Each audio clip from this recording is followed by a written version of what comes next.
So let's start to say again. To explain the tzimtzum,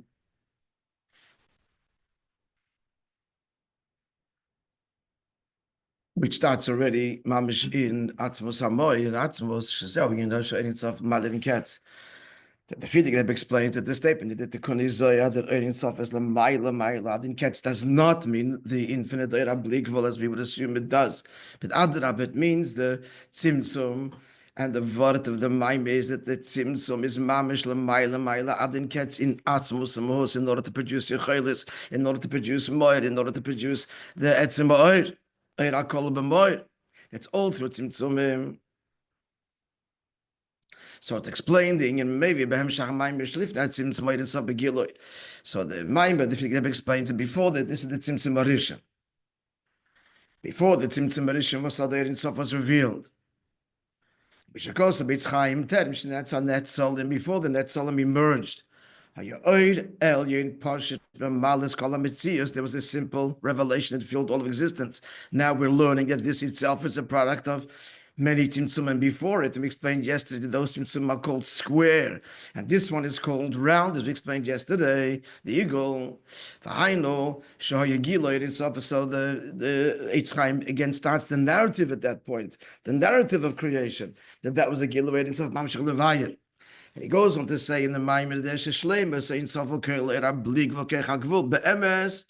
not just bligvul, because the perfection of the Eibishter is that it can manifest in infinite and in finite, but what? The pale in that first overt stage of creation, it's only bligvul, because before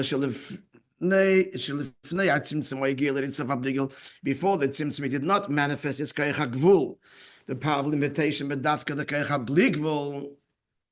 And we explained why, because that's what creates the whole scenario of an alien and a tachten. The koyach hagvul shebein safay behelem, and the infinite aspect of the divine revelation is concealed. But where was it? Taka, it was in tzimtzumim. Where was it expressed? Even deeper than the whole process. And that's why there couldn't be creation. If he would have revealed the koyach hagvul at the very outset, then we wouldn't have the world as we know it, a tacht and concealment, and that's not what his his kavanah is. Clear?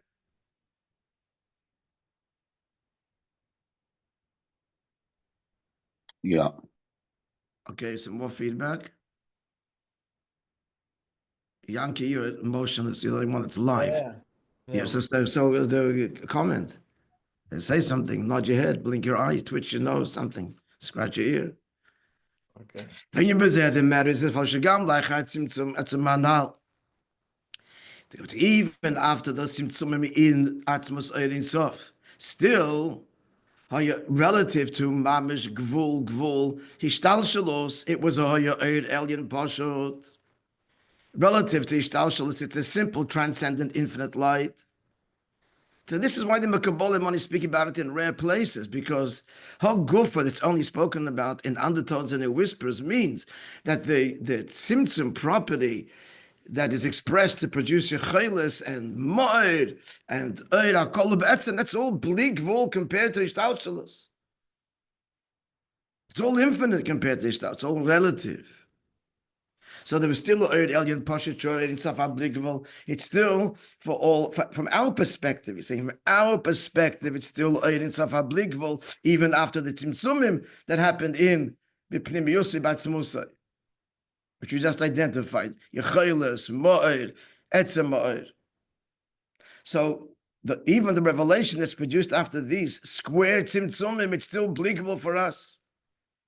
We explained yesterday why the tzimtzum Barisha described as affecting the eagle, the circle, because the tzimtzum effects that the revelation that at the outset that filled kol mokem hametzius is now equally transcendent beyond all points of creation. That's what Sev Kalaman means. As in a circle, the center dot of the circle, every part of the circle is equally removed from it. Nothing further than the closer. Again, as opposed to a square or a rectangle, where any point within is closer to some perimeters and further from others. That's koich hagvul. But that was subtle, and that still produces a relative bligvul from our perspective. Yes? So then comes it. So therefore you need and then we need the tzimtzum addition. This is called the first tzimtzum because hey, there was tzimtzum before. Somebody answer me. Why is it called the first tzimtzum?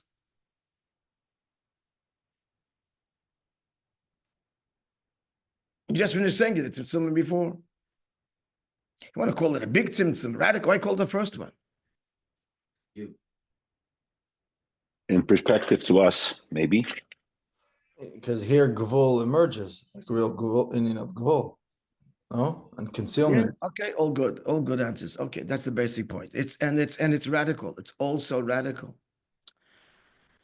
It is radical because the other tzimtzumim, the high tzimtzumim, do not compromise, do not remove in any way from any perspective. God and his ability. They're saying here's God in his ability to produce ability and to express in luminary and to express expression within luminary. So they're tzimtzumim, but they're not helim. They're not helim. The tzimtzum addition creates a darkness, as it were. It creates a darkness where you need to deduce that there is a God, not obvious. And an infinite God who manifests infinite. So it's first also in terms of its the radicalness. No such word. How do you say it in a verb? In terms of the radical property of the tzimtzum. Siluk, mokim panui, chalol. That's not what's happening in Atzmos. There's no chas v'shalom eclipse. It's the Eibishter expressing, giving rise. They're all tzimtzumim take. Clear the difference? Yeah. That's what he says down the next words. So then have to be the tzimtzum barishim b'chnis ispashtus, and in the ispashtus, in now this manifested level, which is after the three subtle internal tzimtzumim, shehu, this tzimtzum barishim, he says it for us very clearly. B'chinas dilug godol legamri. It is a far greater dilug. Dilug means literally a leap, a radical step. Quantum. What? Quantum. Yeah. Then the tzimtzum before it, liyoise, because this one is b'derech siluk dafka. This is a removal, an eclipse. V'loi tzimtzum stam. The previous tzimtzum, a God contracting himself, expressing himself, but not lost at all. This is the Eibishter doing. Givaldi is Eibishter expressing himself in Yechilis, and Givaldi is expressing himself in Moir. Givaldi is expressing himself in Etzim Moir, in the ability to reveal himself. It's all the Gevald of Atzimus. But here's the Siluk.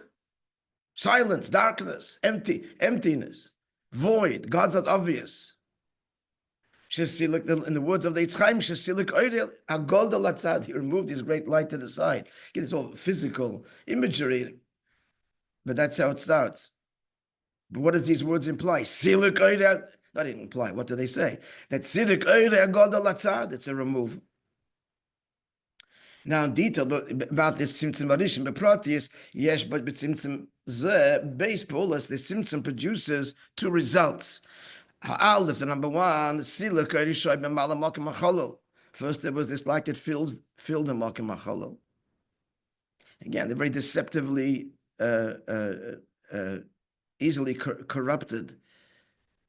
The language leads to easily to corrupt idea, makom hacholol. But what it does tell us is that it's already a step that acknowledges otherness than God. Makom hacholol, empty space. So it filled the makom hacholol. But that raises the question. So there was, and it filled it. What does that mean? It's a potential makom hacholol. At any rate, whatever the nuance is, we're not going to address it. You get the idea that it needs to be understood with nuance.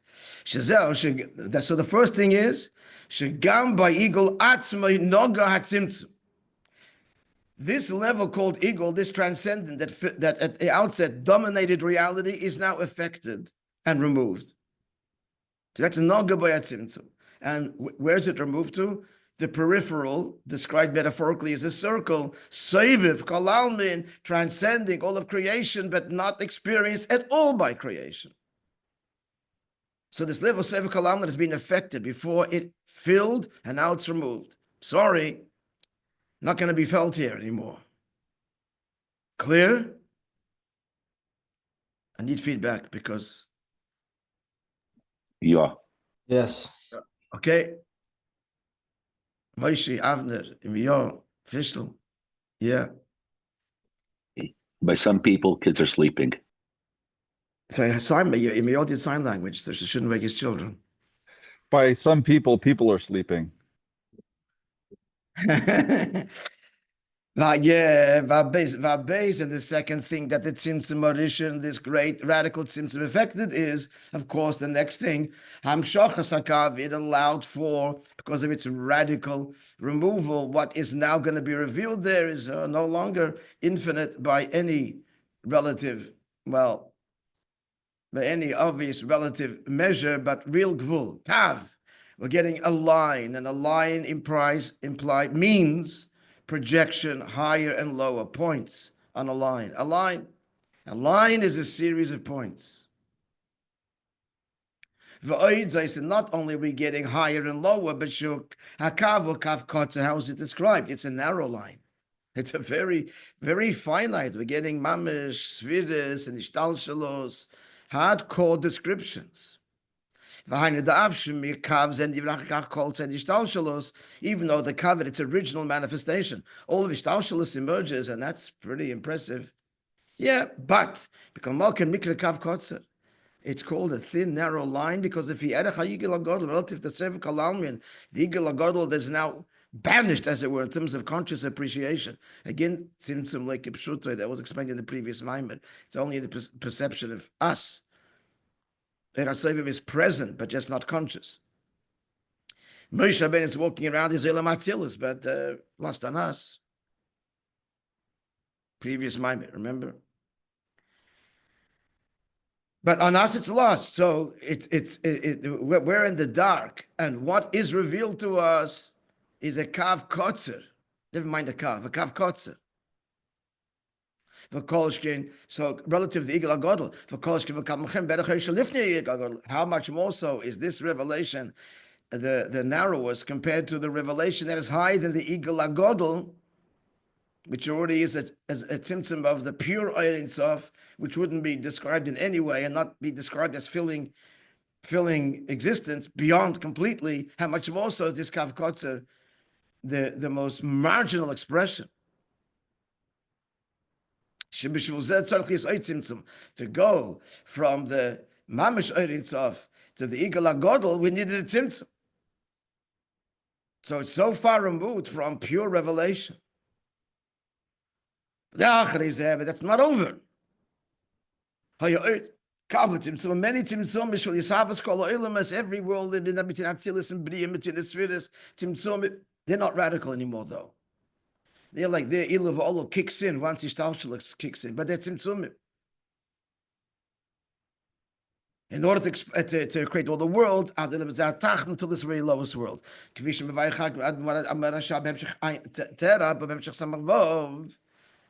Like the Rebbe Rashab explains in Ayin Beis and Samach Vav Shemiatzimtzim Harishin Hu Amok Shatzimtzim Harishin Amok El Chol Tzimtzumim. The first tzimtzum, this radical tzimtzum, the consequence of which is a kav kotzer, a narrow, very, relatively speaking, glimmer of the divine. That's the mock of all of the other tzimtzumim. They just play on it in a way of ilu v'olul. There's no radical change after that. The big radical change is chayshech, period. Which the Mokim Machalal is. This is all the Tzimtzum Shem Havai b'Shem Alikim. As explained in Chassidus, it's Shem Havai, Yud Kei Vav Kei, Shem Alikim, Matri HaTeva, Malchus, Tzimtzum Shem Lamatim, and even lower Tzimtzum. Klibas Noiga, Klibas Atmeis, all the levels of Tzimtzum. Actually, he's not got there yet. He's still in Ishtalshalas. Vachim Shechtzvidas Malchus till Malchus. Sorry. We didn't get to clip it. This is within Kedusha. Malchus, Shal Yodi, Yisavas Eilim is Biyatha, which Biyas created. So this is all the Tzimtzumim, Havaya Likim to produce Atzilus, and then a Tzimtzum to produce Biyah. Okay, stand corrected. Voidzois, Shal Di Tzimtzum Arishan, and moreover, the radical effect of Tzimtzum Arishan, Yagam Min Shviras HaKelim the Toyo. The Tzimtzum Arishan called the Shviras HaKelim, the terms we explained many times, that the Shviras HaKelim is the encounter of Gvul and Bli Gvul, which is a shocking encounter and a shattering encounter. What do you mean, Gvul? Bli Gvul struts out the infinite God, and all of a sudden, Gvul, it's a Chsoden, it's a Keli, it's a Mitzamtzum, and it's shattering. The Gvul is shattered at the outset, cannot be. Blown away. It's because of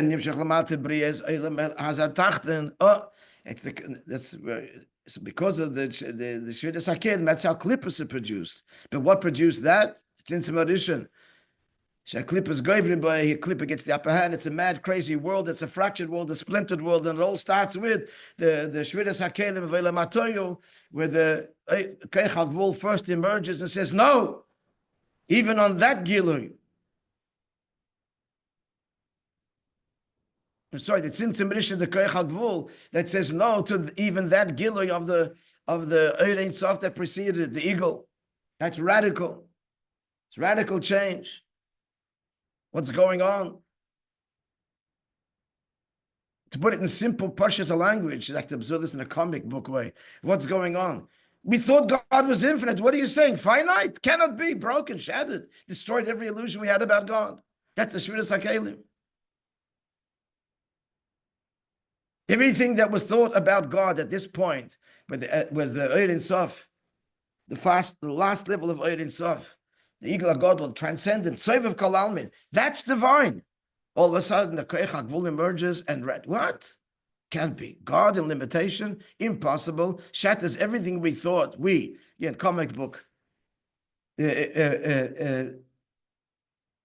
thought, imagined, believed, saw, experienced about God. You're telling me now, Gvul, that's shattering.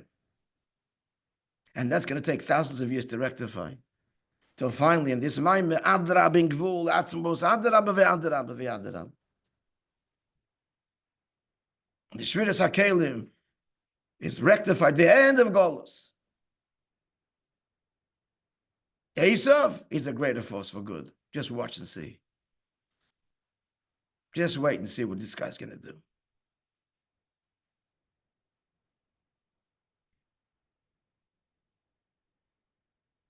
Will you follow that rant? Yes. Yeah. Yeah. Yeah. Sorry? Yeah. Yeah. Good. Okay. Omnam.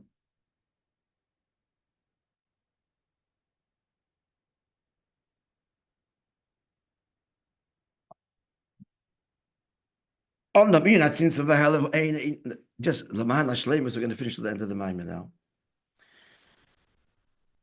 At the end of the Maimon, just you're going to see. It has to be done the slowest, not the fastest. But then I'll leave to you. Again, the end of Golos, Gewalt, it's because God wants a relationship with you in your struggle. Here where the clip is going by. That's the tikkun of Shviras HaKelim. No, Adonabeh. It's not a chsoden. It's dafka through what? Through the tzimtzum, that godliness is revealed down here in the deepest way. Marash explains in the famous this world is not an illusion. It's true. The pasuk says, "Breishis bara elikim." That's a shemayim v'saharetz. V'hainu, meaning you could think it is an achizis in an illusion. God's the only reality. This is all finite. Can't be godly. You might think that the tzimtzum, if you take it literally, you might say that this is only an illusion. This finite truth cannot be real. It's not so. that the tzimtzum is a likus. And the gvul elam has is a likus. Shemitzad ha-tzimtzum, Amesi, shemitzias ha-koil, ha-mitzias ha-amitis. This is an existence, and what is it? It's none other than the reflection of the true existence of the Eibush of Atzimus. Yeah, gvul, and dafke gvul. Micha moicha be'elim havaya. Since the dik of here, elim is in of gvul, that's how we see havaya. Eined mulvadoi. Elim means the mighty ones, of gvul. L'chayr, that's why I bring this pasuk. Not sure. You have to learn the whole Micha moicha of the Rabbi Marash, which I did not. First few chapters.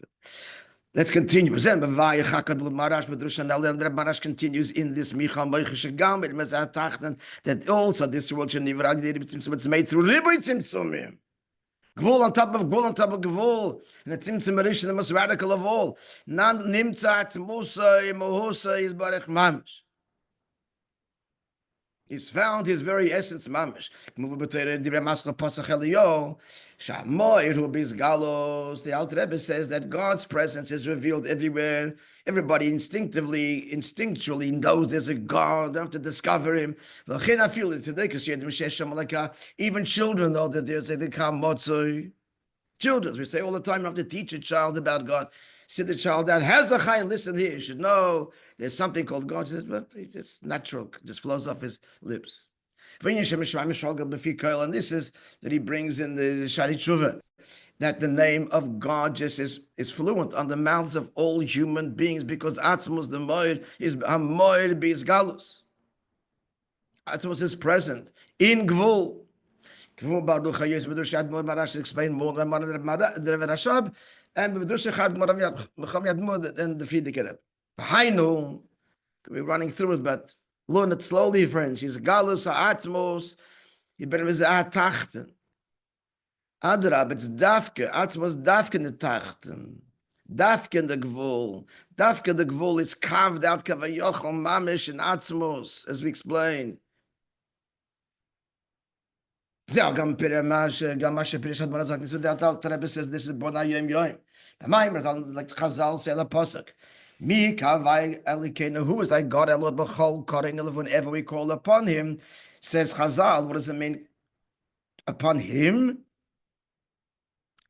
as opposed to who else? B'chol koreinu, of course. But there's Elav Leli Midoisa of Him and not His attributes. A yid relates to Atzmos. Shakavani, that's Musa Mehusa is Baruch Elav. That's Dafka in this world that we call upon the Eibishter himself. Mashenkin Lamaila, they get caught up in the Giluyim. And they're relating to the Giluyim and they express Giluyim. What's the intent? What of a child and even the unlettered and women that are uneducated? Now they are in their tefillah. But now they hopefully don't lose this. He lets Musa is Baruch, they daven to Atzmos. Kemaim like that Tzemach brings in Dech Mitzisecha from the Rivash, who quoted his Rebbe is saying, he talked about the Mekubalim and they have their Kavanas. He says, Ani mispala dazatinik. I daven like a child. Intention, a particular svidus and madregas. No, Atzmos. Famous quote, Ani mispala dazatinik. I daven like a child. There's no children in Ishtalshalus. Here at Atzmos.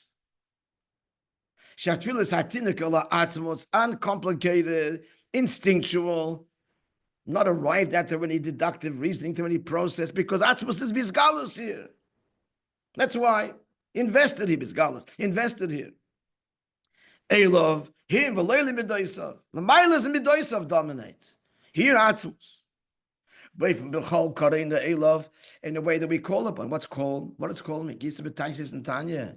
When Torah uses the word Kriyashina Kriyo Ben Akredi La'aviv, it means being intimate, familiar, like a son calls his father. But yes, okay, the Rebbe says even more. God the Akredi L'Chaver, a person calls his friend. They says a friend. That's how near and close. And Atzmus is so near and close and immediate and what's what I'm looking for? One more word, a stronger word. Familiar, another word. Relevant. In relationships, you get the point. We said, yeah, that's the word. Okay. Let's continue the final ace. Yeah. Ronnie, you can hear. I know you're listening. Understand